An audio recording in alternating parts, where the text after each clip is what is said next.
science. Il y a environ 3000 ans, se trouvaient ici des maisons de forme circulaire, en bois et sur pilotis. Mais un incendie a provoqué l'effondrement des bâtiments dans la rivière. Les maisons ont été recouvertes de vases et de nombreux objets ont ainsi été préservés. Ils datent de 1000 à 800 ans avant notre ère, vers la fin de l'âge du bronze en Grande-Bretagne.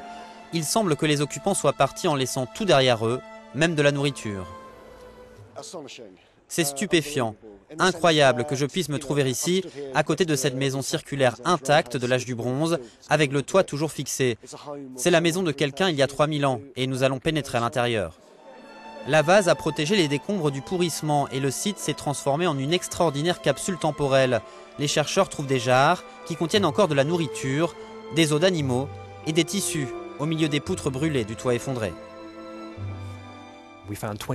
On a trouvé 29 pièces de vaisselle entières, ce qui a passionné les archéologues. Mais ce qui est encore mieux que ça, c'est qu'il y a encore des restes de nourriture ici. Ce sont tout simplement les restes du repas en cours au moment où le village a été détruit par l'incendie. C'est un phénomène très rare, non seulement en Grande-Bretagne, mais dans toute l'Europe. Les fouilles ont commencé en août, 2 mètres de terre ont été retirés. Le site se trouve près d'une carrière d'argile à côté de Peterborough, dans le comté de Cambridge. On le compare à la cité romaine de Pompéi. L'analogie la plus juste à laquelle je peux penser, c'est Pompéi, où une catastrophe a fait fuir tout le monde dans la précipitation, laissant derrière eux toute leur vaisselle. Certains n'y survivront pas. Ici, nous ne savons pas encore, mais nous avons trouvé des restes humains que nous sommes en train de mettre au jour.